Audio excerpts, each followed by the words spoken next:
شادی شدہ عورتیں کسی بھی مرد کے لیے حلال نہیں ہیں، مگر یہ کہ وہ قیدی بنا کر لائی جائیں، اسلامی جنگ کے اندر پکڑی جائیں اور قیدی بنا کر لائی جائیں اور مجاہدین میں تقسیم ہو جائیں تو وہ ان کے لیے حلال ہوتی ہیں۔ اور ایسی عورتوں کا رشتہ ان کے پہلے شوہر سے جو حالت کفر میں ہوا تھا کینسل ہو جاتا ہے۔ آپ فالو کر رہے ہیں؟ الا ما برکت۔ اب یہاں دو بڑے مسئلے کی طرف لا رہے ہیں۔ مان لیجیے کہ قیدی لڑکی بھی عورت بھی بنا کے لائی گئی اور اس کا شوہر بھی پکڑا گیا، تو کچھ علماء کہتے ہیں کہ اچھا ابھی مت استعمال کرو، ہو سکتا ہے کہ قیدی ہے، دونوں کہیں مسلمان ہو جائیں گے تو ان کو پہلے کے رشتے پر قائم رہے گا، لیکن نہیں، ظاہری آیت یہ کہہ رہی ہے الا ما ملکت ایمانکم، لونڈی بن گئی، ہم اس کے مالک بن گئے، اس کے شوہر سے رشتہ اس کا ختم ہو گیا، وہ رہے ہماری قید میں، کسی کا لونڈا غلام بن کے رہے، پرواہ نہیں، مسلمان بنے گا اس کو کوئی دوسری مل جائے گی، لیکن یہ جو ہمارے پاس لونڈی بن کے آئی، چاہے اس کا شوہر بھی ساتھ آیا ہو کہ نہیں آیا ہو، ظاہر آیت بتا رہی ہے کہ لونڈی بننے کے بعد اس کا رشتہ پہلے شوہر سے ختم ہو جاتا ہے، وہ آپ کو نہیں آیا، سیدھی سی بات ہوگی۔ ایک مسئلے میں اور بڑا اختلاف ہے، وہ یہ کہ جو عورت لونڈی بنا کے لائی گئی ہے، اگر وہ کافرہ ہے، مشرکہ ہے، بت پرست ہے، ایسی عورت ہے جس سے تم نکاح نہیں کر سکتے ہو، تو کیا مل کے یمین کے رشتے سے، لونڈی کے رشتے سے اس سے صحبت کی جا سکتی ہے؟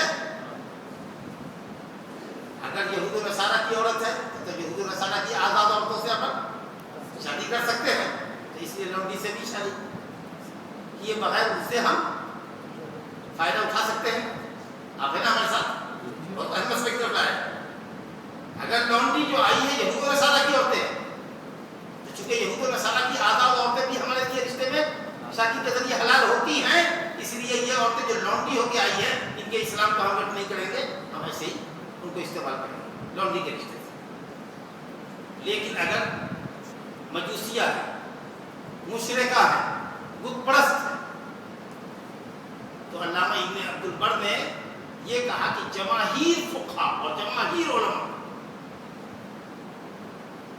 ایسا لگتا ہے کہ کم سے کم چاروں امام تو ضروری ہوگا، چاروں مشہور فقہا یہ کہتے ہیں کہ نہیں، اگر وہ مشرکہ ہے تو اس سے صحبت نہیں کرنا ہے تا وقت کہ وہ مسلمان نہ ہو جائے۔ اللہ اللہ تعالیٰ نے یہ قید نہیں لگائی ہے، بالکل ایمانداری اور انصاف کی بات کرتے ہیں۔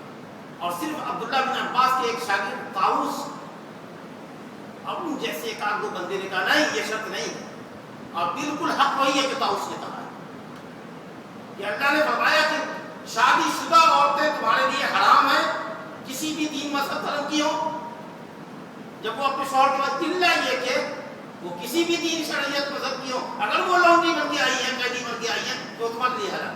اللہ نے اسلام کی قید نہیں لگائی۔ اور آیت کا شان نزول بھی دیکھیے، حضرت ابو سعید خدری رضی اللہ عنہ فرماتے ہیں کہ ہم اوتاس کی عورتیں جب ہمارے پاس قیدی بن کے آئی غزوہ حنین میں، تو ان کے شوہروں کی وجہ سے ہم نے حرج محسوس کیا وقت کرنے میں ان سے۔ ہمارے پاس بھی ایک لونڈی آئی مگر دکھا کہ یہ تو شادی شدہ ہے، تو ہمیں حرج محسوس ہوا کہ شادی شدہ کیسے اسے صحبت کریں گے، تو نبی صلی اللہ علیہ وسلم سے دریافت کیا مسئلہ، تو آپ نے فرمایا کہ جو بھی قیدی عورتیں آئی ہیں اگر وہ حاملہ ہے تب تو وطی نہ کرو، حمل جلنے دو، اور اگر حاملہ نہیں ہے تو ایک حیض کا انتظار کر لو تاکہ براعت قیام ہو جائے، معلوم ہو جائے کہ اس کے پہلے شوہر کا بچہ پیٹ میں نہیں ہے، اتنا انتظار کر لو، اس کے بعد حلال ہے۔ اگر اسلام لانا بھی ان کا ضروری ہوتا تو نبی صلی اللہ علیہ وسلم اس وقت یہ بھی کہتے کہ جب تک یہ مسلمہ نہیں ہو جاتی ہے ان کو ہاتھ مت لگانا، اور یہ سب جانتا ہے کہ وہ سب آیا ہوتا وہ سب کس مشرکات کی۔ فقہا یہ بھی نہیں کہہ سکتے کہ ہزاروں کی تعداد میں یا سینکڑوں کی تعداد میں وہ ساری لونڈیاں جو تھی وہ بیک وقت مسلمان ہو گئی ہیں اور کوئی ان میں کی غیر مسلمہ نہ رہی ہو، اس میں اسلام میں کوئی انٹرسٹ نہیں تھا۔ تو جب ہمارے پاس آتی ہے، ہمارے اخلاق محبت کو دیکھتی ہے، اسلام میں انٹرسٹ ہوتا ہے، پھر جا کر کے وہ مسلمان ہوتی ہے۔ علامہ ابن القیم نے بڑی اچھی بڑی علمی نفیس بات زاد المعاد میں کی، اور علامہ ابن قدامہ نے مغنی میں کی، اور علامہ محمد الامین شنقیطی رحمۃ اللہ علیہ نے اضواء البیان میں کی۔ اس لیے آیت کا شان نزول بھی یہ بتا رہا ہے۔